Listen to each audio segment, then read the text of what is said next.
Okay, I'm live on YouTube. Now I'm just going to go on Facebook. I'm a mess today.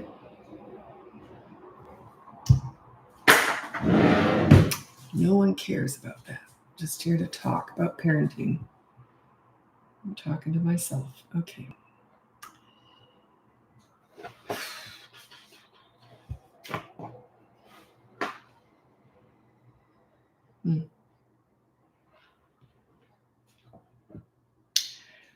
Where am I? Oh, Facebook. Okay, I'm just waiting for people to turn up. Hello. Welcome. Just waiting for everyone to turn up. While we're waiting, I'd love to know where you're from. I'm here in Vancouver, Canada. And I'm on YouTube. Whenever I'm doing a live, all my lives are saved on YouTube. So I'm on YouTube also. You're actually probably, to be honest, better off if you can to watch me on YouTube because that's my smallest platform and I'm more likely to see your question on there. Facebook isn't as crazy busy as Instagram and TikTok are, but it still gets pretty busy. Although I never know. Sometimes it's not as busy. You never know. So where are you from?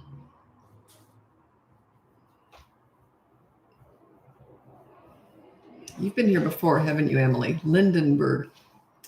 Any connection there to Lindenberg? That's all I think about. Pam Smith, seen you before. Rita Chapman, West Virginia. You've been here before. Okay. Texas. Okay, we're just still waiting for people to turn up. But I will try and get back to your questions. South Carolina. Hi, South Carolina. Australia. Aussie. I was there for 20 years. That's where my kids were born and raised. Scotland. Moncton, New Brunswick. Moncton. I think that's how it's pronounced. Atlanta, Georgia. New Zealand. Hi, Michelle. We used to ski in Queenstown when we lived in Australia. No relation. That's all I think of. Okay. Pittsburgh. Excellent. Arkansas. Got a client. No, I had a client earlier this year from Arkansas. Love Southern accents. And I never mock people, but I do pick up a Southern accent really fast. And I always say, I'm going to start talking like you real soon. So I just love the sound of it. Oh, geez. Ottumwa, Iowa? Ottumwa, Iowa. Did I say that right? Scotland. I think I said that right. I didn't say it like you would say it, but I think I said that correctly. Okay, well, let's get going with the live. My name's Lisa. I'm a parenting coach. If you go on the link above, you can see my free behavior board, my mini toddler courses, my big boot camp courses, or you can look into coaching. I have 2 boot camp courses now. By the way, on Podia, where I host all of my courses, they've had a warning up that says you can't pay for courses. You can. They're working on it. It's day 3 now, I think. It might have been fixed. I haven't checked today, but yeah, they're trying to work on that. You can pay. You can just keep going through and you can pay. Anyway, it's been frustrating. It's been a bad week that way, trying to sort this out. But they swear they're working. They swear they've got it next level. They're experts working on it. I picture some guy with his finger up his nose. I shouldn't say that, but it's like been quite some time that's been a problem. Anyway, okay. BC. Hi, BC. That's where I am. Australia, another Australian. My son was born in Sydney and my daughter was born in Brisbane. And I was only in Sydney for 1 year. And then the rest of the time we were in Brisbane. Brizzy. I never called it that when I lived there. I refused to shorten things. Although I also refused to call a bathroom a toilet because that's what they call it in Australia. They just say, oh, where's the toilet? I just refused for about a year. And then I ended up calling it a toilet. Ohio, USA. Excellent.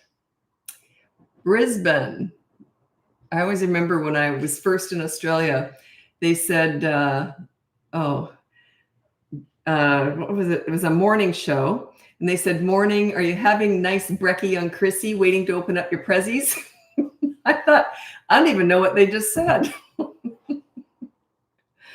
Okay. USA. Hello, USA. Burlington. Okay, so let's get going with your parenting questions. Illinois, welcome. I've got a couple back at the start that I'll go to and answer those. So my 2-year-old has started this thing where he will scream and yell relentlessly regardless of what we do. Changing his diaper, changing clothes, bath time. Oh, just keep doing what you're doing through it and just look like you're bored out of your mind, like you don't even hear him.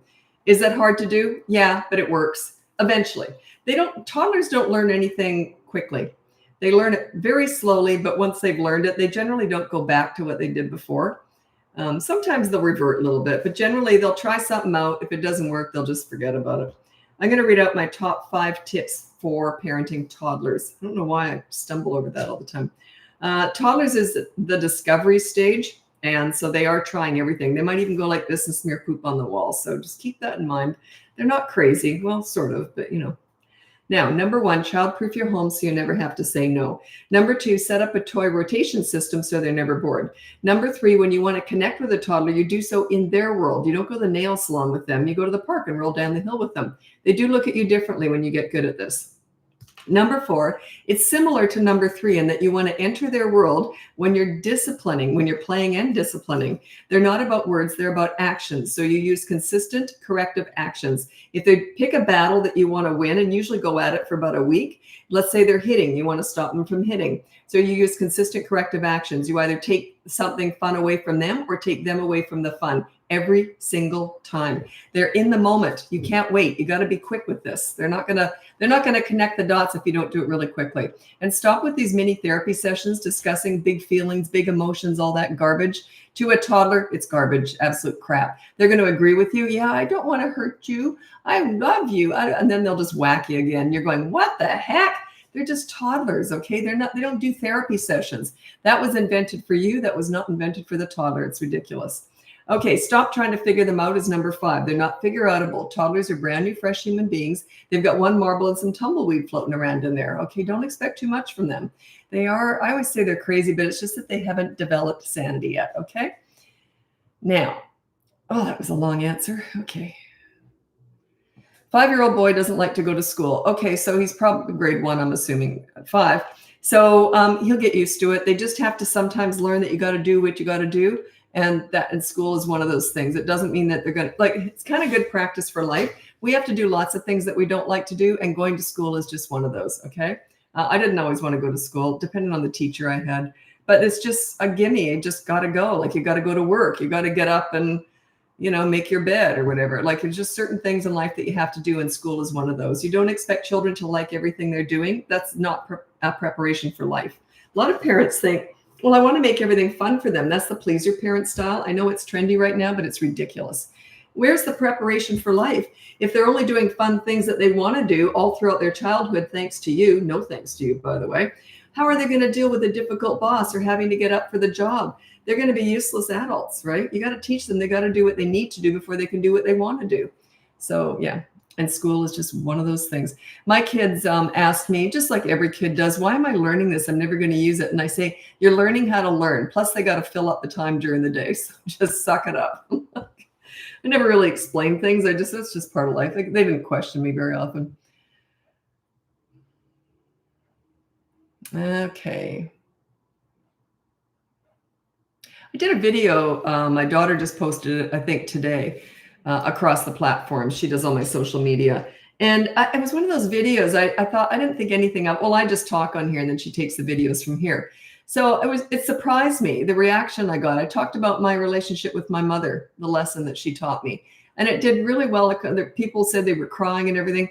My mother was a wonder to me. She was just the most positive, interesting, nice person. She was just fun though. She wasn't like sweetsy, boring nice. She was funny. She was witty. She was one smart cookie, but she was nice too.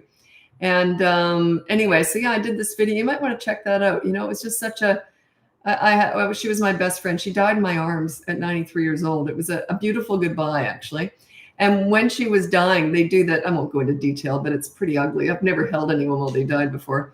But anyway, and one of the last breaths she took was a laugh, because they can't feel, they can't see. But I said to her, you're right, Mom. I've got nothing left to say, because we'd always said everything. We always said we love each other every single day. And we always laughed that on her deathbed, we'll have nothing left to say. So when she was dying, I said, "You're right, Mom. I've got nothing left to say." And she did this funny gasp, like she was laughing. That was one of her very last breaths. What a way to go out, eh? Like being held, by someone that loves you and laughing. Wow. If there is such a thing as a beautiful death, that was a beautiful death. Anyway, I didn't think so at the time, but looking back, it was. Okay. How do you keep your 10-year-old from screaming about everything? Okay, you got to work on yourself. Remember, we're never fixing kids, we're teaching parents and fixing parents here. So work on your leadership skills. Check out my boot camp course from 3 to 12 years old. You can purchase my courses if that block is still there. It was never a real block. It's just a glitch that the company is trying to get rid of, the Podia company. Anyway, they said they were going to get rid of it quickly, but it's been hanging on. Anyway, you can buy the courses. Just keep going through and you can buy them. Anyway, it's the, I'm frustrated by this. I'm trying not to be. I don't have much of a temper, but stuff like this annoys me. Anyway, so yeah, you can buy the course. Check out the bootcamp course. It's all about you and your leadership skills. It's 5 weeks, how to become a leader in 5 weeks. The work doesn't end there. And by the way, it starts slowly. I pace it out accordingly because I've been coaching for 17 years and I made that course according to how coaching usually goes. So although I made it a little bit easier, because if I'm there working with you, it's going to be a little bit more intense, right? Obviously. But anyway, so the work doesn't end after 5 weeks. You got to keep doing it, but it gets easier. Once you're a leader, maintaining that is easy, but getting it's hard work. You got to earn that.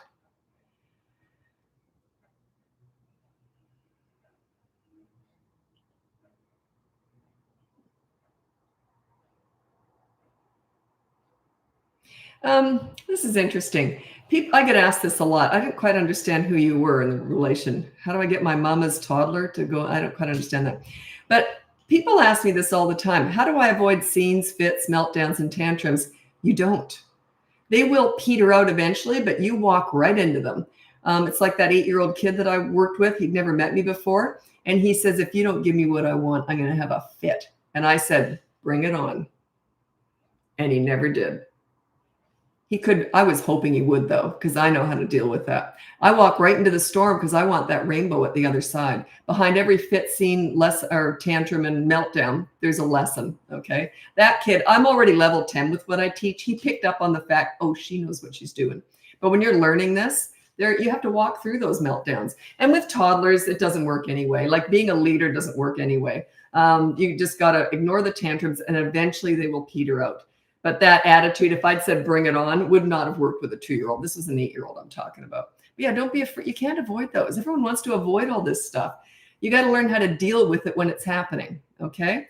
The only way to avoid a tantrum is to give them whatever they want. And boy, that will backfire down the road. So you don't want to go down that path.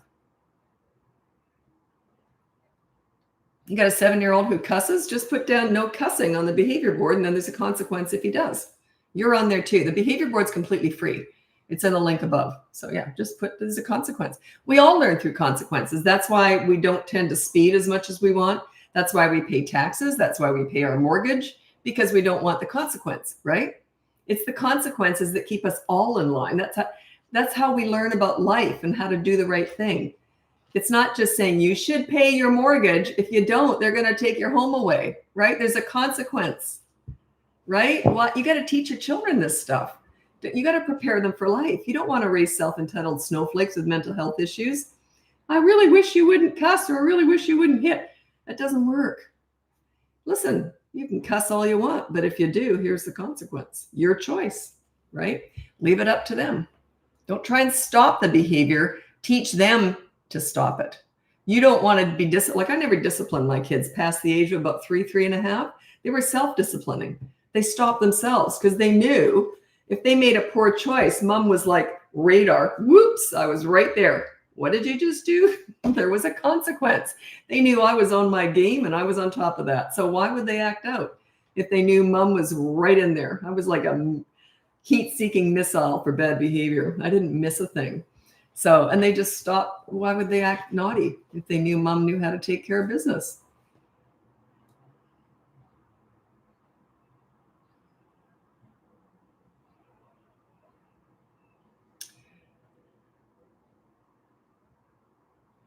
How do you deter kids, 9 and 14, thank you for putting the age in, from bossing each other around? I can't answer that because I don't know why they're doing that and what you mean by that. Is it bullying? Is it being nasty? I don't know what you mean by that. So I would have to assess that. If you want to hire me for coaching, you can look into that. Doesn't sound like you really need it just for that though. I don't know what you mean by that. And why does it matter if they're bossing each other around, or do they end up fighting? Yeah, I don't know. From Australia, I co-sleep with 1.5 and 4-month-old started great now. 1-year-old cries and screams. Oh my God. You got 2 of them in your bed? Ugh. That's my least favorite question, when someone's got a new baby and a toddler, because it's so physical. Like, no matter what I tell you, can you physically do it? Like, do you have the bandwidth, the energy to do what you kind of need to do? But yeah, I would probably get that 1.5-year-old in their own bed and let them sleep, let them cry it out in their own bed. Unless you want to co-sleep, I don't know. Yeah, that's up to you. I was lousy at it. My daughter, she slept with us for the first 8 months. I don't think we slept for 8 months. Not properly. We'd sort of switch. Here, you take her for a couple hours. No, you take her. We were both terrified of smothering her. So yeah, I wasn't good at it. Devon, UK. Hello. How do we handle a child, 3.5, behavior when they show aggression at daycare, but at home they're respectful and sweet to his baby sister? Well, okay. Usually something like that, I'm just guessing, but there's no competition at home. No one's grabbing their toys if they've only got a baby, right? So there's no competition. Whereas at school, there's competition. Other kids are probably trying to get the same thing they are. So I'm assuming that's it. But they're 3.5. I would put on the behavior board, no aggression. Okay. And maybe put down at daycare if that's the only place they do it. So aggression means hitting, pushing, shoving, all that sort of stuff. So the teacher will let the daycare workers deal with it however they deal with it, but then they have to report to you. And then when they come home, say, hey, I heard that you hit today. So here's the consequence as a result of that.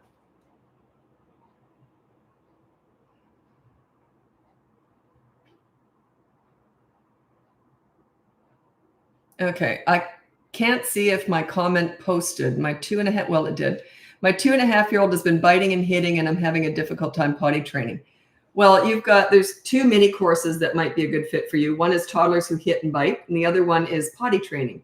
But if you want to look into the big boot camp course for toddlers, that all those small mini courses are thrown in as a bonus. So you might want to look into that. But yeah, it's a system.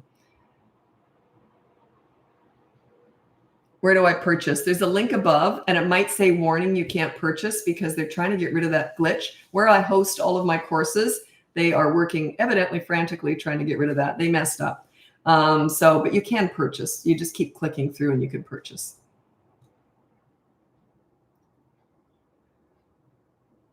I'm trying really hard not to roll my eyes every time I talk about that. I'm not happy about it. Oh, it's been all week. Oh.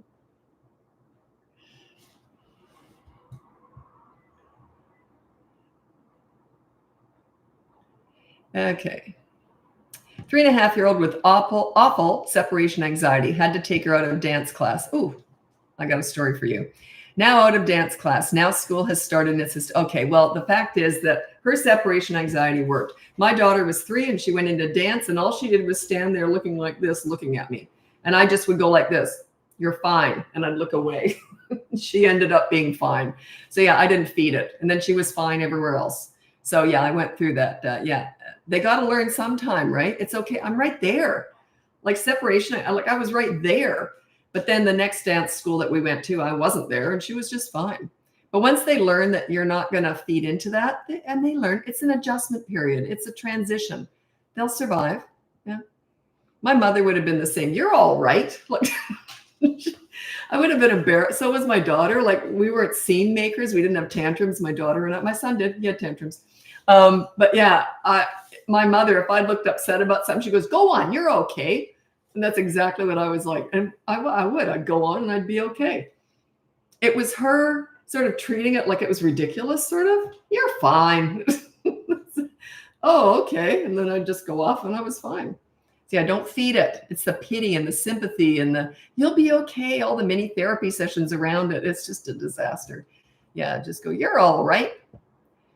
First time here. Hi, Tammy. Welcome. Yeah, I've been on here now, I think 2 years, pretty much every day. Not on Facebook. I haven't been on Facebook that long. TikTok. Been doing these lives every day. I love doing them. It's my second favorite thing in my job, my business, is this. My first is coaching, because that's more personal. I get to know people. And plus, I don't talk about discipline very much in coaching. It's more about connecting. The more you're connected with your kids, then the discipline kind of comes easily. But yeah, I'm just reacting to all the questions about disciplining. But really, we're not fixing kids here. We're teaching parents. I teach leadership. So, but anyway, I got to keep trying to center it back around that. But I get caught up in looking at your questions and answering them, which is, it's good too. But it really isn't about discipline. Parenting is about connecting and setting yourself up as a leader. Then they never act up. Have you ever had a leader, a mentor, someone that you look up to? Would you ever act up around that person? No, you want to please them. That's what I teach, how to set yourself up as a leader. You're like a mentor, like someone that they look up to. They're not rude to you when they look up to you. They just aren't. But anyway, yeah, check out my link above. You can see all my courses and my free behavior board. It explains that in more detail. Okay, how to deal with a 5-year-old who's still in pull-ups at night, please. Well, I don't know your situation. When did you train this kid, and why is he still in pull-ups? Is he wetting the bed? I'd let him wet the bed once in a while. And then you never, ever, ever, ever, ever discipline or say anything negative about having accidents. Just say, oh, well, we'll clean it up. You'll be all right. They could potentially be a bedwetter, though. That's a little bit different. Have them assessed by a doctor if you think they might have a weak bladder. Sorry, it's a neighbor. Anyway, but otherwise, I would just make sure that they don't have anything to drink, like 90 minutes before bedtime. And then you might even want to wake them up or just pick them up at 11 or 12 o'clock at night before you go to bed. And they can do like a really sleepy pee. Some kids do need to be woken up to do that. But they've got to learn that it doesn't feel good to pee in their pants, whereas with a pull-up, they're less likely to learn that. So yeah, it's better to let them have an accident once in a while. Sandy from San Diego, thank you for your best. I've only been to San Diego once, and I was there as a child. I was 11, and I'll never forget. It was a San Diego Zoo, and that's where I first saw a giraffe. And I thought, oh, I'm going to go see the giraffes. And this was me. Where are they? Look up, my dad said, and I looked up. I just never forgot that. Where is it? Look up. Memories. What is the course called for 4-year-old? That's my boot camp course for 3 to 12-year-olds. The other one is the toddler boot camp bundle thing. I don't know what it's called, but it's under 3. So it's 1 and 2-year-olds. But the other one is 3 to 12 years old. That's when you're at the height of your leadership. 3 and 12 years old. They want to please you. That all their behavior is a direct result of your parenting between the ages of 3 and 12 years old. That's why you have so much power as a leader, because you can control their behavior by encouraging them to make good choices, and they're really controlling their own behavior, right? I never told my kids what to do. People were always shocked at that. Why are your kids so easy? You never tell them what to do or discipline them. No, they were self-disciplining because I was a leader. It's just the way it is. Anyway, it takes work though. I earned that. I worked for that. I had a ton of experience with kids before I had my own. They didn't stand a chance. And I started mentoring delinquent teenagers when my oldest, was 12. And when he found out I was going to be doing this, he said, oh, we don't stand a chance, do we? And I said, nope. I wanted to understand teenagers and what they go through. So.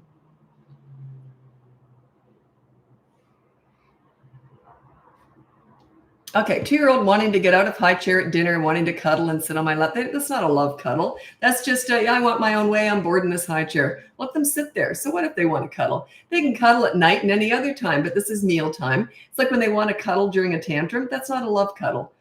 I want my own way. I want, validate what I'm going through. There's times for cuddles that are love, and this is just manipulation to get out of the high chair. That's all. And then the key word is 2-year-old wanting. You meet their needs and you manage their wants. Whatever they want, sure, give them if it's also something you want to give them, but just don't give them everything they want. You don't have to address all their wants. You meet their needs, but you manage their wants. Yeah, so it was the word wanting. I'm like, so what if they want out of the high chair? They're not getting out. That's just part of it. You sit in the high chair and you eat. That's it. But that says to me that they think there's an option. So you must have taken them out and cuddled and let them have their own way, right? You must have let them lead the way at one point, or else they wouldn't even have tried to get out. My kids never tried to get out of a high chair. I don't think, not once, not ever, because they never saw it as an option, because I never let them out until they were finished eating. So once you open up that barn door and let the horse out, it's hard to get them back in. You can do it, but it's hard work.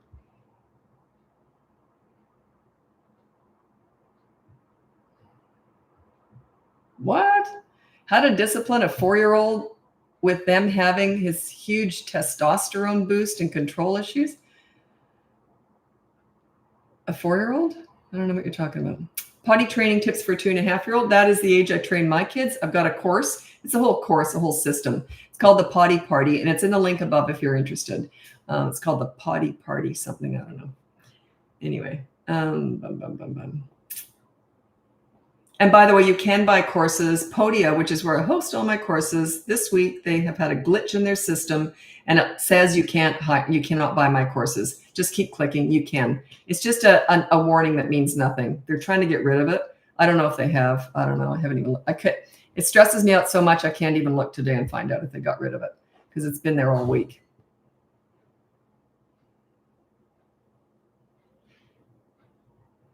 Okay. How do you handle the way a 12-year-old responds to you in that sassy way when asking a question? Do you ignore it? Yeah, you do. That's a sign that you're not a leader. Remember, their sassiness is just a reflection of your parenting. That's a sign that you need to up your skills. That's nothing to do with them. We're never fixing kids. We're teaching and fixing parents here. So that's just a byproduct of your parenting. Sassiness, rudeness, disrespect means you're not a leader. So work on your leadership skills. That's all I teach here is leadership. We're not fixing kids. We're teaching parents here. You lead, they will follow.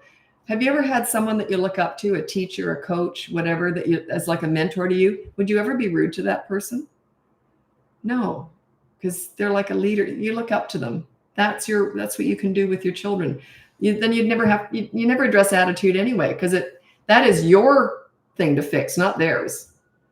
When you address their attitude, what you're saying is, you stop disrespecting me even though I don't earn it. Doesn't make any sense. So yeah. Okay, I've got to go to, where am I going here? Where am I? Oh, where am I? So sitting in my office here. Anyway, I'm going to go over to Instagram now, but in the meantime, you can check out my link above. You can get my free behavior board, my mini toddler courses, my big boot camp courses. I've got 2 of them now, toddler and 3 to 12-year-olds. Or you can look into coaching. You can buy courses, even if there's a warning up. They're trying to get rid of it. They might have got rid of it by now. You can still buy the courses. Just keep clicking through. It's just a glitch in their system. I didn't even roll my eyes, did I? I know I go on a lot about that. Anyway, so if you want to join me over on Instagram, you can go there. Also, I'm on YouTube the whole time. YouTube is where I save all of my lives. So, and it actually is the best platform to watch these from, because that's my smallest platform. Like, I've got 1.4 million followers, but only about 10,000 or 13,000 are on YouTube. So it is the best place to be to watch these lives, because I'm more likely to see your questions there. Anyway, thanks so much for joining me. I'm hopping over to Instagram now. Bye now.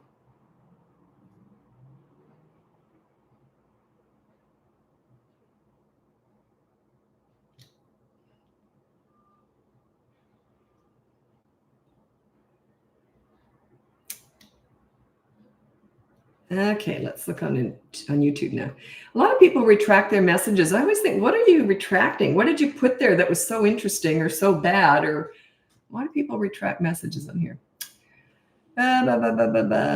Do you have any advice for how I can stay connected with my 2- and 3-year-old while I am homeschooling my 5-year-old to the daily routine? Oh, homeschooling. I don't know your setup. I would have to know your setup. Like, you've got a 2- and a 3-year-old while you're homeschooling a 5-year-old. I would be homeschooling the 2- and 3-year-old at their level. I would have projects for them to do too. But yeah, I don't know your setup. That's one of those things we'd have to work out a system, and I can't answer that easily here. What do I do when my 5-year-old son tries to hit when explaining why I'm disciplining him? Oh, put down no hitting on the behavior board. And why are you explaining why you're disciplining him? Why do you explain it? Just say, no hitting, here's the consequence. You probably go into too much detail. The more you explain, the more they complain, and the more they hit too. The more they yell, the more they give you lip. I just say, oh, that was bad. Here's your consequence. That's it. It's all this explaining as if they're morons. They're not morons. They know when they've done something bad. Okay, check out my free behavior board. It's in the description, or if you want to look out my boot camp course, that's just the next level. The behavior board is just like training wheels for all this. The course goes into what you do without the behavior board. We just start there. I would never use a behavior board. I invented that to teach this to you. It's a teaching tool. There's no freaking way I want kids looking at a board. I want them looking right at me. Like, I would never want to diffuse my leadership by using a board, but it's a great teaching tool because you want to diffuse that because you're not there yet, right? Okay, I'm level 10 with what I teach because I invented it, but you're level 1 when you're starting. That's why you need that behavior board. Anyway, welcome. My name's Lisa. I'm a parenting coach. If you go in the link above, you can see my free behavior board, my mini toddler courses, my big boot camp courses. I have 2 of them now, toddlers. You can purchase courses even if a warning is up on the platform saying you can't. They're trying to get rid of it. They might have by now. It's just a glitch in their system. Or you can look into coaching. Okay, so let's get going with your parenting questions. I'm on YouTube the whole time. That's my smallest platform, so it's probably the best place to go to watch these because I'm more likely to see your questions. Instagram, I think I've got about 400,000 here, but I've got 700,000 on TikTok, and these 2 are my busiest platforms. So I don't see all the questions. And also, I like to mix them up. Sometimes people will say, why do you not answer my questions? Because the age. If it's just all 2-year-olds, I'm going to look for a 4-year-old or a 12-year-old. You know what I mean? Some people get real mad when I don't answer their questions. One of them said, oh, I know you're ignoring me on purpose. So I said, what's your name? And I wrote it down. I said, now I'm ignoring you. Like, what an entitled little flob. I know it, like, what a passive aggressive thing to say. Talk about spoiled and entitled. But yeah, I did ignore them for the rest of it. I think I doubt very much I would ever see them again. Who cares? It's funny. Manipulate me, will you? How to handle 2-year-old repeating question and whining after being told no. Just ignore. Why are you answering everything? They're just going like this and they're reeling you in. You don't have to answer everything.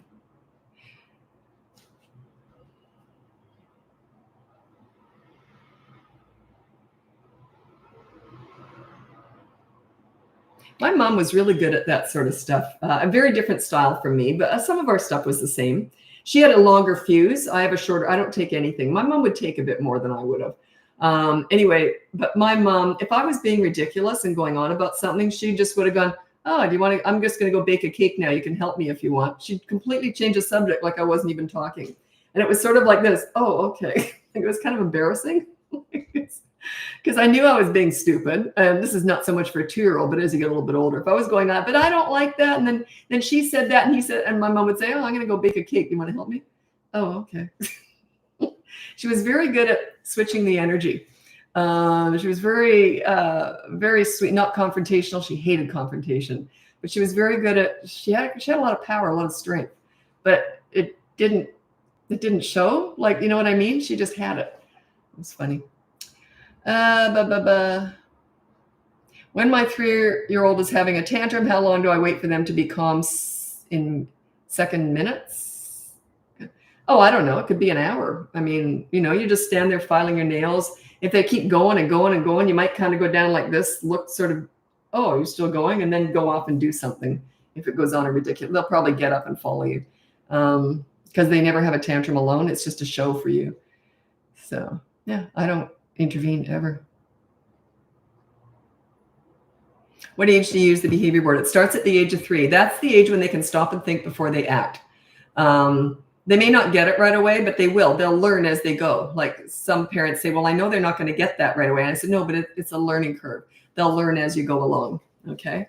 And there's only 1 rule per week on that board. So it's fair enough. If you're doing this on your own without the course and without me, make it easy, make it doable. That first behavior board, you're only going to do 3 of them, 1 per week. The first behavior board, if you're doing it all by yourself without the course, the boot camp course, or without me and coaching, I make it really hard. Not always, depends on the fragility of the emotions of the parents. So sometimes I'm actually nice, but usually I like to push them to see where their breaking point is so that next week I know where to go. But anyway, sometimes they do really well. But anyway, if you're doing the course, you can make it a little bit harder, but if you're doing it just using the free behavior board, make it really easy. That rule should be easy and doable.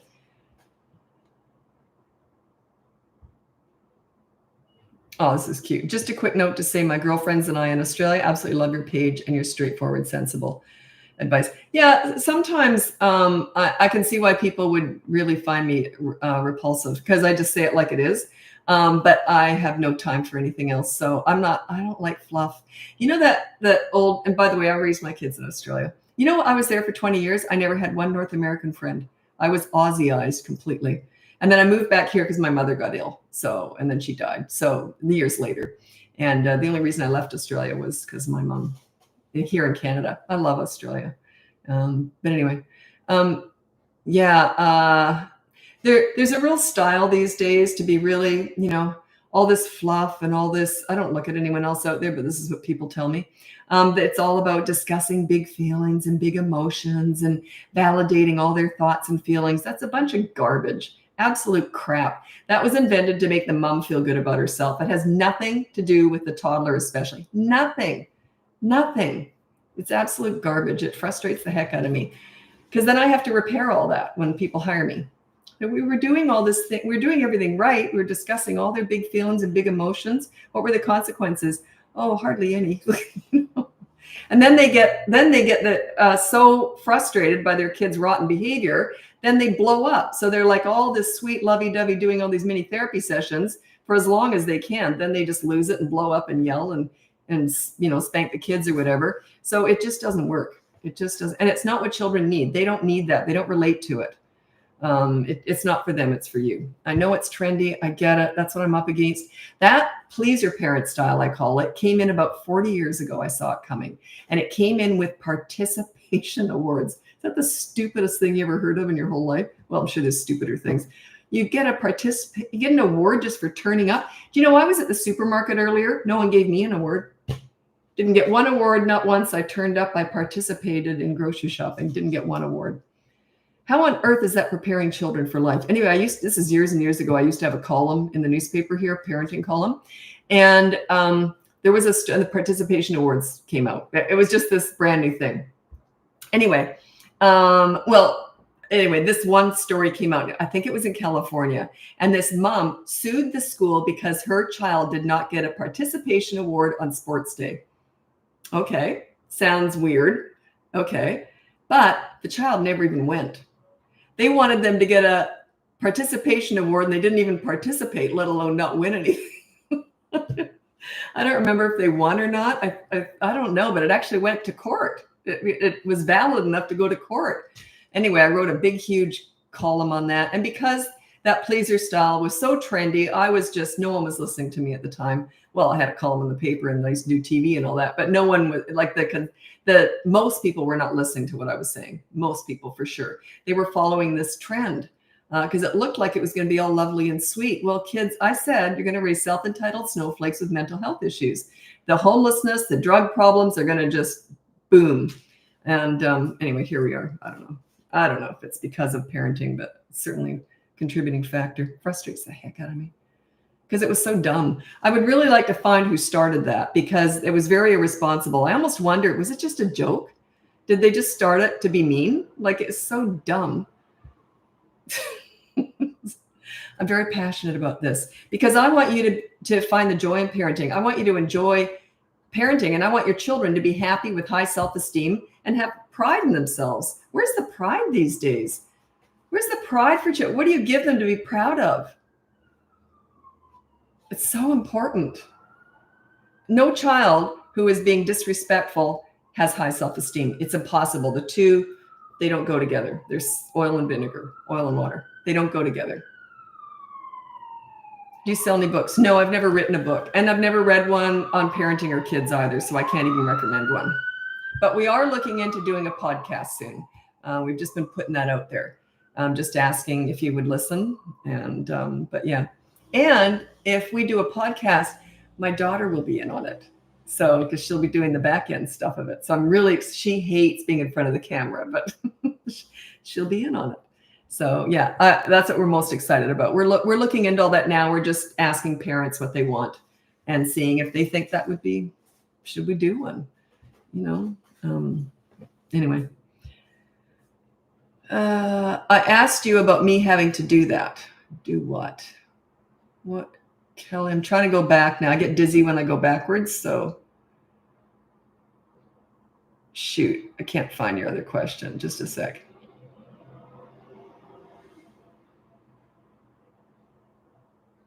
Oh, a podcast. Oh, you would listen. Okay, I don't listen to podcasts. You know why? I try to. I never know which one I'm listening to. Next thing you know, a new one's come on and they never say who they are, who they're talking to. You've got to look at that. I never know who I'm listening to. I got to learn how to listen to a podcast because when I do get into a good one, I love it. I love Founders. It's a business one, but then it switches. Next thing I know, I'm listening to true crime. So I must have, did I subscribe to something true crime? I don't know. Anyway. Okay. I asked you about me having to do that classrooms and you said you couldn't answer, but I'm reading between the lines. Okay. Yeah. I don't teach teaching because I don't know anything about it. I've spent thousands of hours in classrooms supporting teachers with difficult kids. But yeah, I could never teach. God, kudos to you.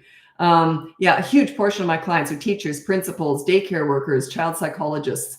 I couldn't do any of those jobs, but they struggle with parenting too. Parenting's personal. It's not like any other relationship. It's very personal. There's no other person on this earth for sure that you would throw yourself in front of a bus for than your child. There's a different kind of an emotion attached to your child than any other relationship. It's just different. So yeah, there's no PhD in parenting. I've got decades of experience doing all this, but that's, I guess, the PhD. I don't know. But yeah. Yeah, my daughter, she's the one who wants to get the podcast going. I wasn't that thrilled with it, just because I didn't know how to do it. And then she said, oh, no, I'll be right there doing it with you. We'll have 2 cameras, 2 microphones. I'm okay, if she'll be in that. I would love to get her. She's gorgeous. I would love to get her on camera. She's behind the scenes. She hates being in front of the camera. God, if I see a microphone or a camera, I'm running for it. I mean, I just can't. I'm such a hog with all this stuff. And she hates it. We're complete opposites that way. And that podcast would be us answering your questions, just like here. But you won't be on it. Well, I don't think we're going to do, I don't know how, she already told me, but we're not sure how we're going to do it yet. But it would just be answering your questions. What about neurodivergent kid? Any advice? Well, that's a broad term. That's like saying, what about a kid who weighs 30 pounds? I mean, like it's not a specific question because neurodivergent could mean a million different things. But plus, you think about this. I volunteered with kids for decades. Toddlers, kids, teenagers, all challenging. No one ever said to me, here's an easy one, Lisa. They all went, good luck with this one. So I was always handed the behaviorally challenged kids because that was my specialty. I was good at it. And, but yeah, they were never easy. So, and I've worked with all sorts of kids. I used to call them alphabet kids. They all had acronyms after their name, ADHD, WXYZ. So I just called the alphabet kids. You know what was sad? Was sometimes they'd introduce themselves to me when I first started working with them, and then they'd tell me what they had. Oh, by the way, I've got ADHD, ODD. I'm like, don't tell me that. What's your name? Like, I don't address any of that. Do you know why I was handed a lot of files? I never opened up one, not one. That's for doctors and teachers. I'm just a mother, a mentor, a connector. I connect with them emotionally, and that's what I do. So, but yeah, I didn't care what they had. It made no difference to me at all. Oh, thanks for your support with the podcast. I'll tell my daughter. I don't know if I was allowed to mention it here. I always get in trouble because I got such a big mouth. She's the one who runs the business, sort of. She's the planner, the marketer. But yeah, I just do what she tells me. But sometimes I do what she doesn't tell me I can do, and then I get in trouble. Then she goes, Mom, make sure you don't mention that. And I say, I didn't. Then I forget that she actually listens to these lives later and uses them for the video. And she says, you lied. You told me you didn't say that. And then I get in trouble. Yeah, I know I lied. I'm more like the toddler in the relationship. And I'm still mom. You get it. But yeah, she's more the calm, level-headed one. I'm more the crazy, emotional, goofy one. So we complement each other very well. Okay, I'm a special ed kindergarten teacher. Good for you. Teachers are just godlike to me. And a mom of a 1-year-old and another on the way. Congratulations. I would love a podcast. You have so much valuable information to share. Yeah, a lot of my clients are teachers, and a lot of that stuff does cross over, but a lot doesn't. I'll tell you one thing one of the most common things that people try and use at home when they're a teacher is the good behavior chart. because it works beautifully at school. That's not personal. It's an institution. Plus 30 kids are on that. They don't take it personally. And it's just different. At home, a behavior chart for good behavior is a disaster, absolute disaster. Because what you're saying to your child is, I know you're usually rotten, but if you should happen to be good, you'll get a star. I never reward for good behavior. I would never do that in a million years, because that implies that they're normally rotten. That good behavior is the exception. I don't treat it like that. I treat good behavior like my baseline. And then they have a good life, because I'm a very attentive, affectionate mother and mentor. So they have a good life. I don't reward that. Oh my, could you imagine if someone said to you, you were nice today, here's a gold star. How would that make you feel as an adult? Think about it. It's no different with kids. Think about what that would do. Wouldn't you go, well, what was I yesterday? What are you, am I normally rotten? Think about it. Think about the message you're sending to your kids with a good behavior chart. Isn't it awful? Really, when you think about it. Gee, Lisa, here's a lollipop. You were nice today. What the hell was I yesterday? What are you talking about? You get it? Yeah, it's not a good message. About me having to do the fluff and big emotions talks in my classroom. That's cute. Yeah, kids don't need to hear that.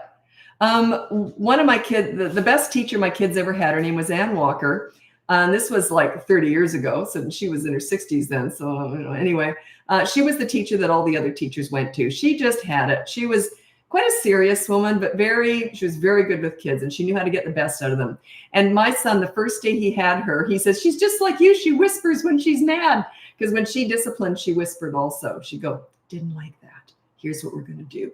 And it was very to the point. And then she instantly went back, and she got right back on track with just treating them like they were good. She dealt with bad behavior, then she focused on the good kids. It's exactly what I teach. Like, that's why my kids loved her. Exact same style. All the kids actually loved her. She was a leader. She knew how to do it. You deal with bad behavior, then you focus on the good kid. You don't focus on the bad behavior by talking about it. They already get it. Could you imagine a cop pulling you over? Now, do you know why I pulled you over? Yeah, I know I was speeding. I'm sorry. Just give me a ticket. Well, you shouldn't go that fast. What did your mother teach you? You shouldn't have done that. Could you imagine getting a lecture from a cop? Like, how would you feel? Wouldn't you want to just go, oh, the heck with you, and just speed off? Like, it's annoying. It's useless. It just makes you feel worse. When you do all that over explaining in the therapy sessions, it's focusing on the bad kid. That's what you're doing. It's just so negative. Oh, well, the pool story explains that. That's the very first video, and it's pinned here in my Instagram and on TikTok. And it's called Example of Leadership Parenting, and it's the pool story. I deal with bad behavior fast, get it over with, and then you focus on the good kid. Instantly. It's got to be quick. Oh, that was bad. You hit. Don't get caught up in words. You can say the word bad. They understand that was bad. They understand that. That was bad. Okay, you're going to sweep the kitchen later. Okay, do you understand? Okay, do you want to go to the park? It's like that. There's no shame in being bad. They just let them learn from it. Don't shame them for it. The more you talk about the bad behavior, that's shaming, blaming, bullying. That's why I never talk about it. I just get it done. I've got the pool story on steroids. I never tell it anywhere but in coaching. It's about teenagers I work with. And it's the same as the pool story, but next level on steroids. And again, it's not discussing the bad behavior, but I don't ignore anything either. But it's even more exaggerated with troubled teenagers who are very defensive and violent sometimes. So yeah, but yeah, you don't focus on it. Don't do that.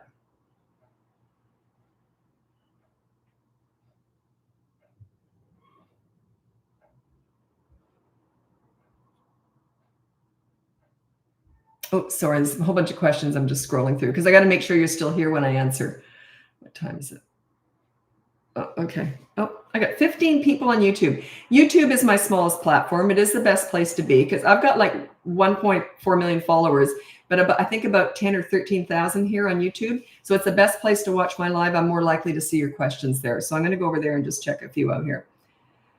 What do I do when my 5-year-old son tries to hit when I'm explaining what I'm doing? I already answered that, didn't I? I already answered that one. Okay. Oh, that's way back. I'll look at the most recent one. Oh, such a good point. This is what my daughter said. This is Esther on YouTube. One of the reasons my daughter wants to do a podcast is these lives are just whatever comes up, right? But a podcast would be theme-based. This week, we're talking about 2-year-olds. This week, we're talking about teenagers online. This week, we're talking about teenage sex. This week, we're talking about 9-year-olds discovering they're adopted, or you know what I mean? Like, it's going to be very topic-based. So Esther said, yes, do a podcast so we can find topics we're looking for. It's exactly what my daughter said. She loves podcasts. So I just don't understand all that stuff. But yeah, that's very good. When is it too young to start? Okay, when do you start consistent corrective actions, that discipline? You start that at about 16 months. Before that, you just use, deferring, or redirection. So what you do, and it's sort of indirect redirection. So let's say the 15 months and under, if they do something you don't like, you say no. And you might want to take that toy away. They're kicking and screaming, but then you can start to play with something else. But you're still not really looking at them. You just start to play, and the idea is they'll come over and play with you. But they've kind of learned, wait, you don't hit. They took that away. But yeah, under that, they're still kind of babies, and I don't use that consistent corrective action the same way. But it's a gray area. It could be 14 months, but at 16 months, I would start using it.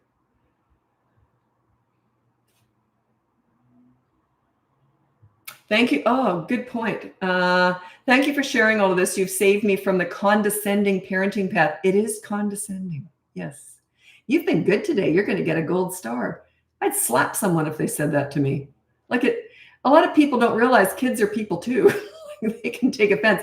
They just don't know how to articulate that, how you make them feel when you say that. Hey, you had a good day today. You'll get a gold star. Can you imagine if your spouse said that to you? Ooh, them's fighting words. It's the same feeling. They just don't know how to express it.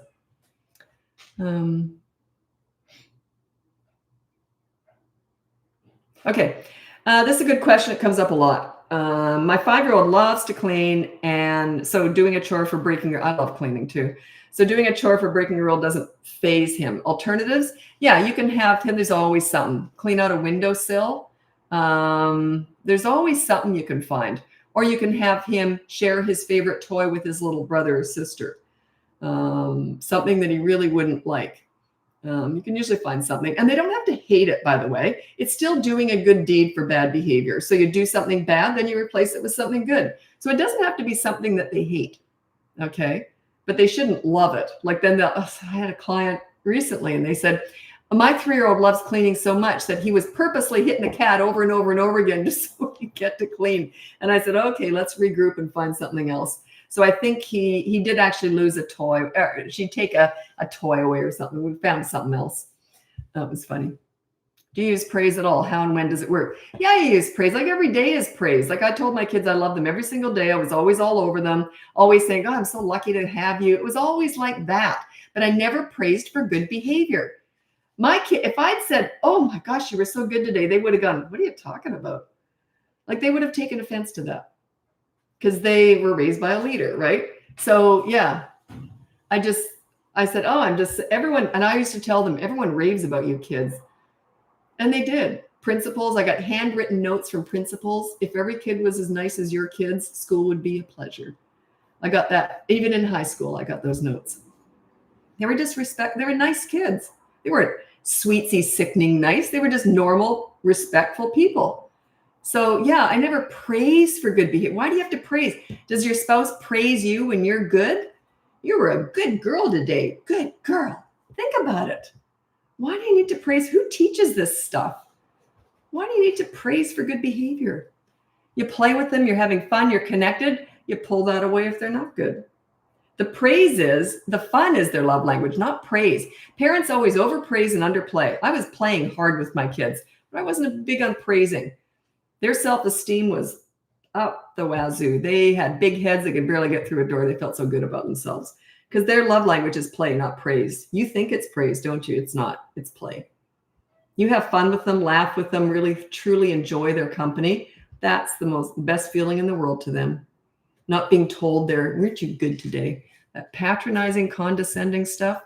Who's teaching this? Don't tell me. I don't want to know. I've never looked up anybody else who teaches parenting. I'm very careful about that. I've been asked to go on some very big shows debating parenting methods with other people. Why would I? How tacky is that? We're in the caring field. We're supposed to be insulting and arguing with other parenting people. Yeah, no, I would never do that.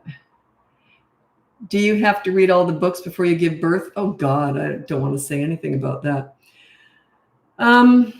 Do whatever you want. I took Lamaze classes, and I remember thinking that didn't prepare me for this. So, yeah, I don't know what to tell you. It's hell, I thought. I had a horrible time.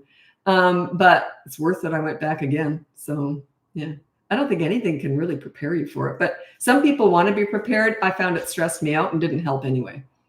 So, but everyone's different. I don't have any advice for that. Like, it's just, if you want to look into it, go for it. It's painful. Although I had a friend years ago who had twins, and I said, ooh, that must have hurt. And she goes, actually, it wasn't bad. And she goes, period pain was worse. And she didn't even have bad period pain. She had twins. But I figure the only thing I can figure was maybe they were smaller, but they weren't tiny. Like, they were at least 6 pounds each. So they weren't like, 2 pounds or anything. So they weren't she wasn't shooting out oranges. She was still shooting out cantaloupes or whatever. But yeah, I don't think you can really put pain. Effing painful. Yeah. Uh-huh.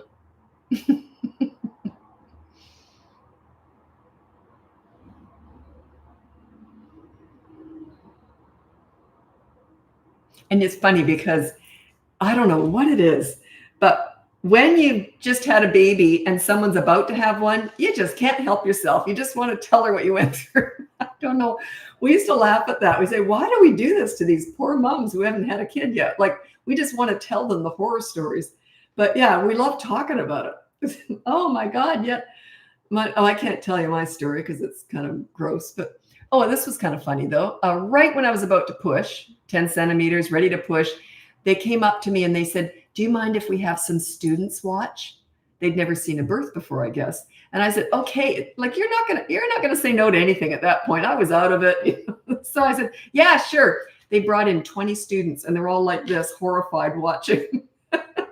And that's all I saw when I was giving birth, was these 40 eyeballs like this. So that was kind of funny, but you don't really care at that point anyway. And then the second the baby was out, I didn't hear a peep out of any of them. None of them hit the floor or anything. So they were all just heralded out. But I thought it was so funny that they didn't tell me there was going to be 20 of them. Because the whole class came in.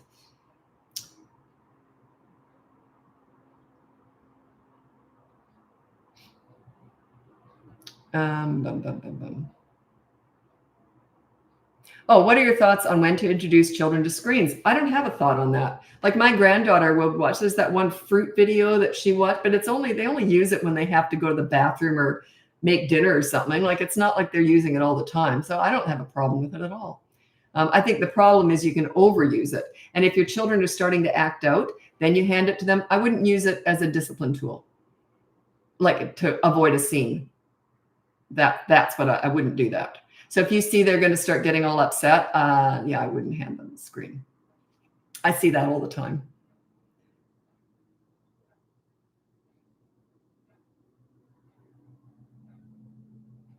By the way, I'm on Instagram. Thanks for the support and all the lovely comments about the video I did about my mother. That was just posted, I think, this morning. And my daughter, I don't look at my video stuff, my social media. And she said, Mom, you got to read some of these comments. They're just beautiful. So yeah, I told a story about my wonderful mother who passed away 8 years ago, died in my arms. And it was just a beautiful death, if there is such a thing. And she was my best friend. She was my guiding light for 55 years. I was very lucky to have her. I was adopted and I won the jackpot. My dad died when I was 14, but he was also wonderful.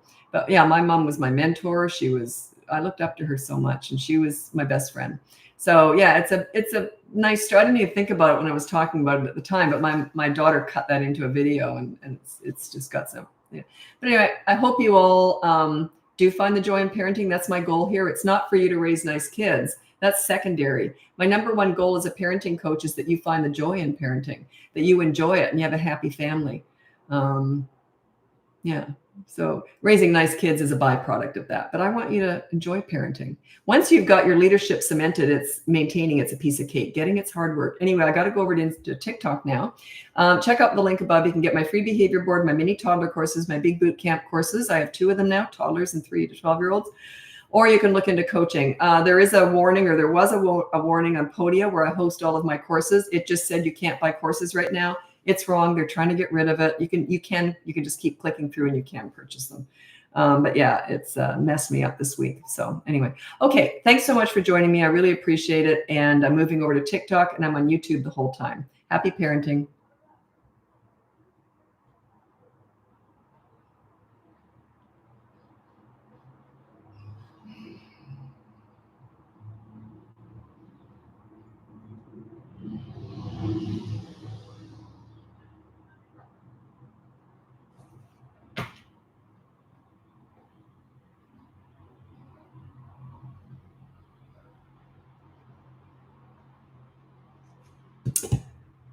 Okay. Okay. It's from Sheely Winship on YouTube. My almost 5-year-old sometimes takes forever to do simple tasks. Just time it. Say, you can put it on the behavior board and say, when I say we have to get out the door in 10 minutes, if you're not out within 10 minutes, and give him lots of time, right? If he's not out within 10 minutes, there's a consequence when you get home later. He just has to do a chore or something. Check out the behavior board. But you got to time stuff. So that will teach him to start being, more responsible with time. So otherwise, how does he know, right? You got to teach. You can't just teach kids not to be bad. You got to teach them the right thing to do. The right thing to do is we got 10 minutes to get out the door. You got to time yourself accordingly so you're all ready to go, right? And if he doesn't, then there's a consequence. But no anger in any of this. Just say there's a consequence. Like there's a consequence if you don't pay your bills. They might shut off your power, right? We all live by consequences. Don't be afraid to impose them. That's preparing your children for life. If you don't teach them about consequences, how the heck are they going to be? They're going to be self-entitled snowflakes with mental health issues. They're going to be drooling, not knowing how to pay rent or even do their own laundry. So you want to prepare them for responsibility. Anyway, welcome to my live on TikTok. So I was just answering YouTube there. On TikTok, you can check out the link above. You can get my free behavior board, my mini toddler courses, my big boot camp course. I have to do it with 2 hands for some reason. My big boot camp courses, I have 2 of them, one for toddlers, one for 3 to 12-year-olds. You can buy the courses, even if Podia says there's a block on them. There's not. It's a glitch. They're trying to get rid of it. They promised me it'd be gone, but it still could be there today. I don't know. I'm so frustrated I can't even look. Or else I'll fire off another email. Anyway, or you can look into coaching. There is a wait list, but I do take crisis work right away or existing clients if you want to re-sign up, if you worked with me before. Those are the 2 that take priority. So anyway, let's get going with your parenting questions. My 17-month-old is a menace. Help? You mean you got a toddler? No, can't help you with that. But I will read my top 5 tips for parenting toddlers. Number 1, child-proof your home so you never have to say no. Number 2, set up a toy rotation system so they're never bored. Number 3, when you want to connect with a toddler, you do so in their world. You don't go to the nail salon with them. You go to the park and roll down the hill with them. They just start to look at you differently. And number 4 is when you want to discipline a toddler, you do so in their world. Yet again, you use consistent corrective actions, not words. Words are meaningless to a toddler. Those mini therapy sessions that are so trendy, discussing all the big feelings and big emotions, are garbage. They were invented to make the mom feel good about herself, but they're not for the time. It's useless. Number 5 is stop trying to figure them out. Toddlers are not figure-outable. They're brand new, fresh human beings. They're just forming. They've got one marble and some tumbleweed floating around in there. Imagine being in the world for only 2 years. In the first year, you were a potato laying on a mattress. Like they're just starting to get it. I don't even know if they're just starting to get it. They're going to be starting to get it soon. But at 17 months old, no, they're just fresh, right? Just hatched.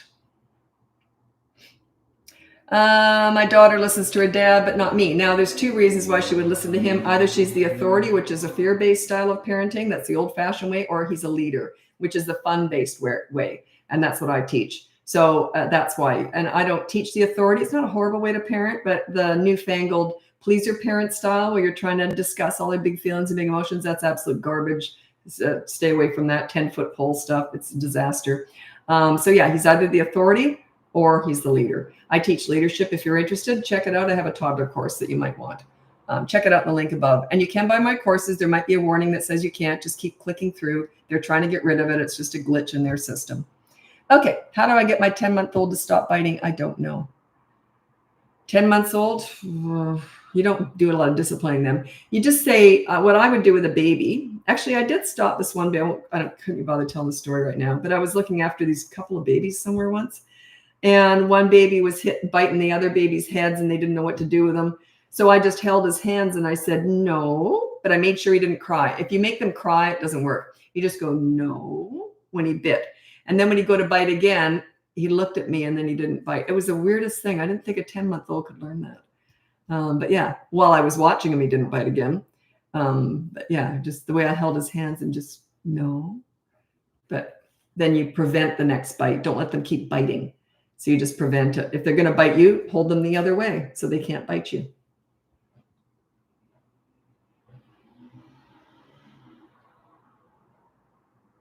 Yeah, I already answered that 17-month-old one. I told you my top 5 tips for parenting toddlers. Okay. So I'm just reading YouTube here. Yeah, I was just asking people. My daughter and I are talking about doing a podcast. I don't know anything about them, but she thinks that a podcast would be a really good thing for us. The reason I'm excited about it is because she's going to be in on it with me, because she's going to be the back end handling all the questions, but it'll be I think she said it's going to be topic based. So someone on YouTube said they like to be able to look up different topics, because here it's just a free for all. Whatever I get asked, I'm addressing. But when we do a podcast, it will be theme based. So you'll be able to look up toddlers, teenagers, online safety, stuff like that. So yeah, that I guess it's exciting, but I don't really understand it. I never know. I do listen to podcasts from time to time, but I never know what I'm doing. So I'll be listening to a podcast at the gym, and then all of a sudden I'm listening. Like 1 minute I'm listening to business advice, the next minute I'm listening to a true crime story about some body that's been found in a forest, in a swamp. And I'm like, how did that try? I don't know how that works. They just seem to go from one podcast to the next. I never know what I'm listening to. I never know who's talking, what it's about. I'm 63 years old, okay? So it's amazing I even know what a podcast is. Oh, is 3 too soon to tell if it's ADHD? I have no medical training. I can't. And does it matter anyway? Like, really, you just deal with the kid, not the diagnoses anyway. I don't. Those are all the kids I worked with. They were all what I called alphabet kids: ADHD, WXYZ. I never treated the diagnosis. I treated the child. I connected with the child. So yeah, it doesn't. What difference is it going to make if you know? Really? I mean, you can talk to a doctor. There might be some people do medication. I'm not pro or anti. I don't know anything. I'm not a doctor. I don't know anything about it. But yeah, the bottom line is they're still going to be your kid. You still got to deal with connecting and disciplining. And that doesn't change no matter ADHD or not.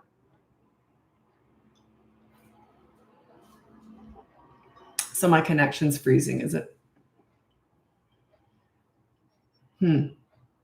Looks fine from here, but that doesn't mean anything.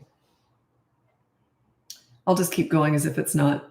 Okay, better now, because I'm on YouTube anyway, so that's where all my lives are saved.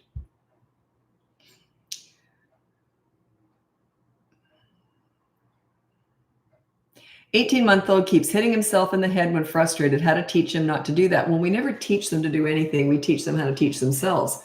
So what I would do is every time he hits himself, I would physically restrain him, or I would actually get a foam helmet. They hate those things, and he'll learn. Hey, every time I start hitting myself in the head, that helmet goes on, and he will not like that.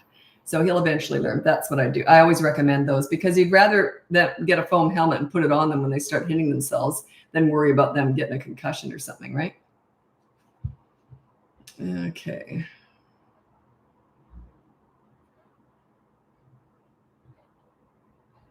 "3-year-old son will not sleep in his own room."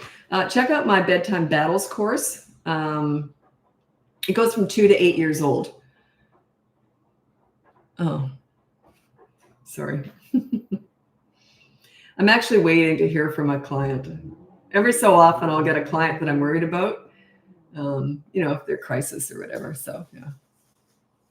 It does keep me up at night. I remember some of the stupidest advice I got on business was long time. I started my business 17 years ago, and they said, whatever you do, you're in the caring field, so make sure you don't get emotionally involved. And I thought, what a stupid thing to say. I'm in the caring field. I'm not in the I don't give a crap field. Like, I can't do it without getting involved. Like, if someone's going through something, I'll probably cry with them. Like, that's part of it. I try not to, because I can't talk very well when I'm crying. But anyway. That was dumbest advice. When you're in the caring field, make sure you don't care. That's how I heard that. So yeah, I don't worry about that stuff. Have you ever gotten in trouble with kids yourself, like fired? I've never worked with kids. What do you mean, like fired? I've never worked with kids. I just volunteered. I was mentoring kids, hospitals, schools, homes, detention centers, psych wards. Yeah, I never worked with kids. And I mother kids. I would have been fired from any job I worked with that I was under someone else's regime. I mother and mentor kids. So my methods are more mothering than anything else. So yeah, there's no role like that would work with me. You see what I'm saying? I wouldn't fit into any job. Do you have any volunteering stories? I tell a lot of them in coaching. And I'm pretty careful too. I mix up a few facts so that even if those kids or teenagers heard it, I've mixed up enough facts that they wouldn't know who I was talking about. But I don't talk about them, or hardly ever. I talk about the 8-year-old who said, if you don't give me what I want, I'm going to have a fit. And I said, bring it on. And he never did. I tell that one. I only worked with him once, I think. And he was great with me after that. He thought, oh, she knows what she's doing. He never had a fit or anything. Ooh, she knows what she's doing. That's what you could see it. He went, oops. But yeah, volunteering. I've got some funny stories. Oh yeah, I do tell a lot I tell a lot of stories in coaching. It's just different. You know why? Because it's very specific to their problems. If I've got clients, and I tell all my clients stories all the time, not that they could recognize them specifically, or they're just funny. They don't care anyway. I never tell names, of course. But yeah, it's important for them to learn other parents are going through the same thing. So it's usually something funny that another parent, hey, I got another parent who did just that. So don't worry, you're not alone, that kind of stuff. So I do share a lot of stories, more in coaching.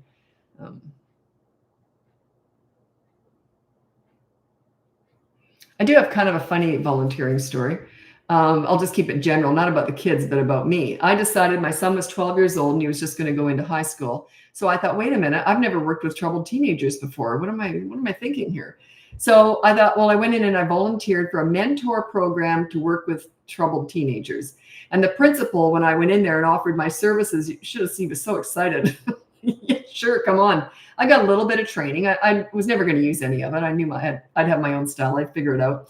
Anyway, and then after a couple of months, he wanted me to work with a specific individual. And I said, yes. And he was just far too excited when I agreed to that. And then he said, great, I'll take you off all the other cases. Just work with this one individual.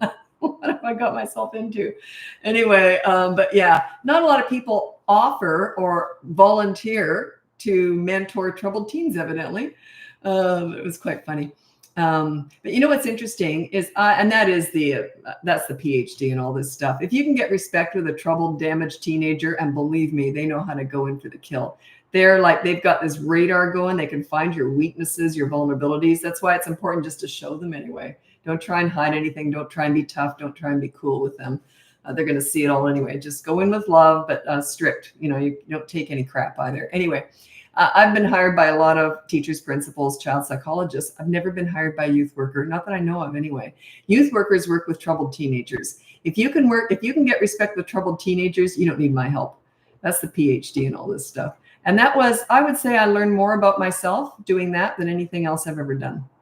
More than mothering, more than any other work I've ever done. Because to see someone that raw and that broken, and then you have to be really vulnerable too. I believe that. And it was fascinating. I loved it. I just loved it. And that's why when I started my business, I started doing teen crisis work because that was my passion. But then I realized after a few years that I didn't want to just be the crisis person. I wanted to prevent all that. So I had a bigger message in start from scratch so that you don't go there. I do still work with crisis, but it's not what I lead with anymore. But yeah, I loved it. I really did. It was hard, but it taught me a lot. Very educational. So I do tell those stories in coaching. I've got one really good one that I tell all the time. Okay. Thoughts on disciplining in public in front of others who are not family? Well, discipline to me is like love. So I'm proud. I'm like, come on, watch and learn, watch and learn. If you're doing it right, it's something to be proud of, not embarrassed by. That's the way I view it. So yeah, I remember, I'll tell this funny story. My son was 3 and it was his second to last tantrum. He had they're either born to have them or they're never going to have them. I never had one. So I remember thinking, well, I can't have a kid who's going to have tantrums. Sure enough, my son had tantrums, but my daughter never had them. So they're just born that way. So anyway, it's the second to last tantrum. We were in a mall and it was just him and I walking. It was a very loud, busy mall. So he wasn't going to be disturbing anyone. We were just going out to the parking lot. He didn't care. We weren't leaving anything he liked. We were just doing grocery shopping. So anyway, we're going out to the parking lot and he just drops to the ground, starts having a tantrum. So I'm like, what? Anyway, so I just pulled him off to the side. I got my nail file out and I just started filing my nails and I'm just waiting, right? So, and I guess that me filing my nails with this screaming kid, I guess was calling attention to myself. And it was a loud, busy mall. And these young moms kept coming up to me saying, oh, you should give him a hug, talk about his feelings. I'm like, good, keep going, keep going. Anyway, but these grandmothers and moms with older kids kept coming up to me saying, good on you, you know what you're doing. And I'm like, yeah, I know what I'm doing. Anyway, the tantrum only lasted a couple of minutes. And then he gets up and I said, oh, you all done? Okay, let's go. He only had one more tantrum after that. And I think it was with his dad. But yeah, that was in public and I was proud of that. So, but yeah, the young moms, who cares what they think anyway? They're not experienced. What do they know? It's like taking financial advice from someone with $10 in the bank. They haven't been there yet, right? The PhD, the people that you want to listen to for parenting advice, they have to have these 2 criteria. Have they finished the job? In other words, are their kids adults functioning, not in jail, but are they functioning adults? Also, have they lived with teenagers, right? Okay. The other one is, have they worked with hundreds of other kids? They might have just had really easy kids. My kids were easy. I got respect when they were little and sailed right through it. So I worked with hundreds of other kids. So those are the 2 criteria. It's experience-based. But yeah, these young moms trying to give me advice. I was like, are you freaking kidding me? Give him a hug. Oh, God. Yeah, that's not going to happen. I was nice to them. I didn't say, keep going. I said, yeah, okay, see you later. Plus, I had tons of experience with kids before I had my own. Okay, so it gave me an edge.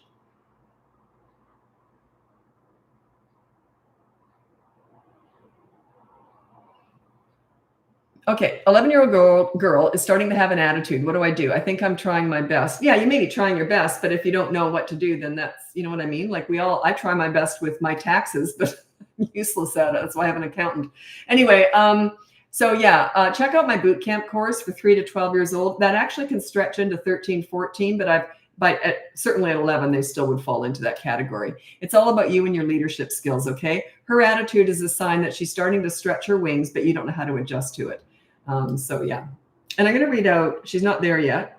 But I'm going to read out my top 4 tips for parenting teenagers. They're my favorite age. There's nothing wrong with teenagers. It's just that parents don't know how to adapt to them, because you do have to change your parenting style when you get teenagers. These are my top 4 tips for parenting teenagers.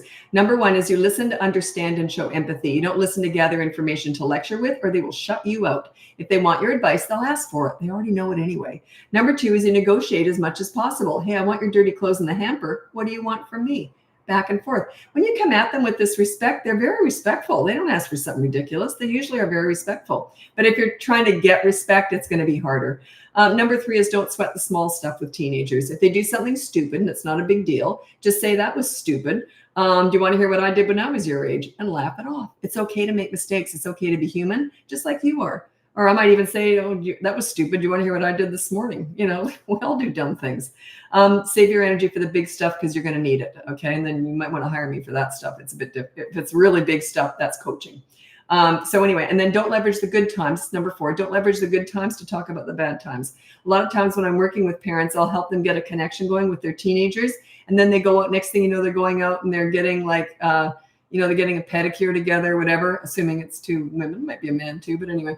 And then they'll use that good time to talk about all the hell that they put them through in the last 2 years. And then they can't figure out why that teenage girl just said F you and dried off her feet and took off and won't talk to her again. They just don't, you don't leverage the good times to talk about the bad times. You're going to ruin it. Parents, I always warn them not to do it. Every so often, one will slip through the cracks and they'll do that.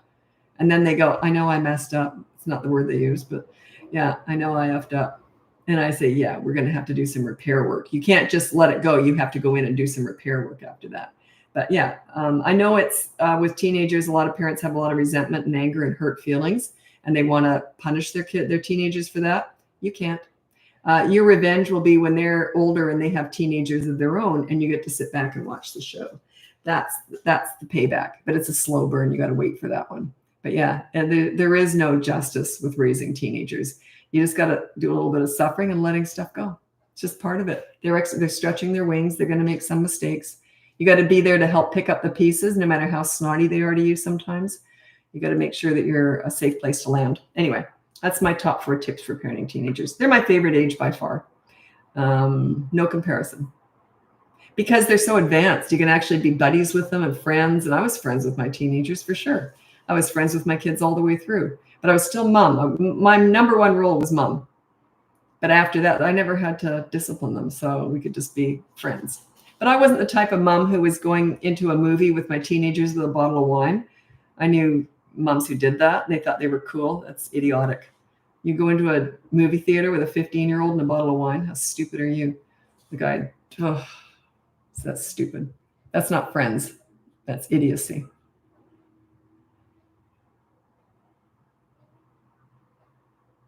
Not that I'm opinionated.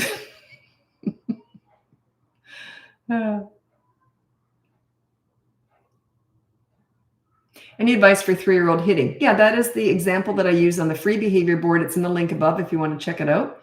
I know Podia, where I have all my courses on the behavior board, right now says you can't buy anything. You can. They're trying to get rid of that warning thing. It's just a glitch in their system. They know they messed up. They're just taking forever to fix it. Anyway.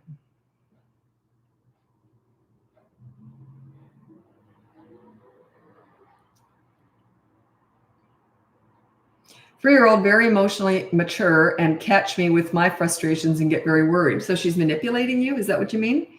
Yeah, she's only 3. No 3-year-old is that emotionally mature that they could manipulate me. Do you know what I mean?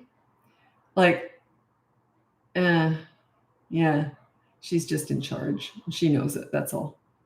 Yeah, work on yourself, your leadership skills. Remember, we're not fixing kids here. We're fixing and teaching parents. So every parent does the best they know how. In coaching, I get a lot of parents who are just damaged by how they were raised. And I say, your parent, I always defend their parents. And I say, they did the best they know how. If they knew better, they would have done better. Okay. No one's handed a baby in the hospital and says, I'm going to mess you up. Everyone goes, oh, I'm going to be the best parent. They all do their best, right? Or the best they know how. Not the best they can do, but the best they know how to do, or they're capable of doing anyway. But yeah, and then I say, you're not your parents, you're you, and you can change that pattern. You don't have to repeat the pattern. It's a huge part of coaching, more than you would think. I'm not a therapist, but a lot of my clients say, yes, you are, Lisa, because that's a huge part of it, is talking them off the emotional cliff. I get it. I do that every day. I do that with a client. They're going through a lot from how they were raised, or their marriage maybe, or their kids are driving them insane. Some of my clients will say, I wish I'd never had kids. They put me through hell. It's all part of it, right? You're not alone. If you're going through hell with your kids, you're not alone. I deal with all this stuff. So someone said to me the other day, they said, thanks for not judging me. I'm a coach. Why would I judge you? Just struck me as, I just started to laugh. I said, why would I judge you? Like, I'm here to help you. It just struck me as funny. Thanks for not judging me. Why would I do that? I purposely go into this job so I can help support you. And then why would I judge you?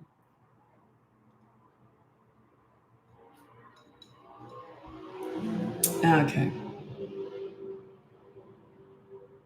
Okay, how can I, this hasn't come up in a long time. Someone said, I got 3 kids. How do I help the screen time addiction?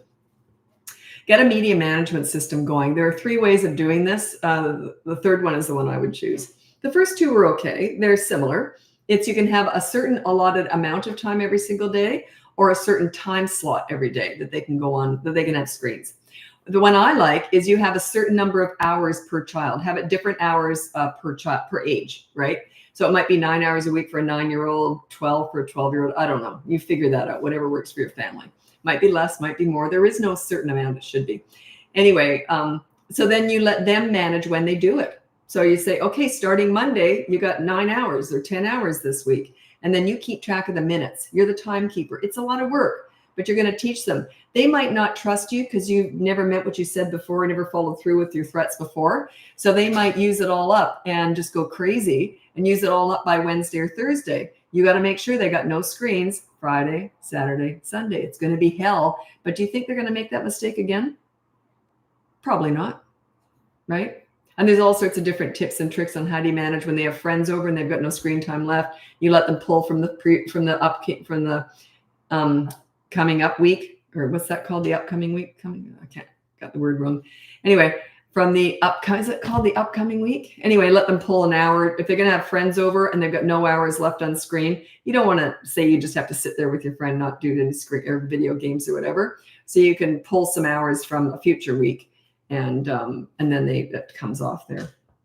So there's all sorts of different tricks in that along the way. Okay, I got to get going now. If you want to check out the link above, you can see my free behavior board, my mini toddler courses, my big boot camp courses. I have 2 of them now, toddler and 3 to 12-year-olds.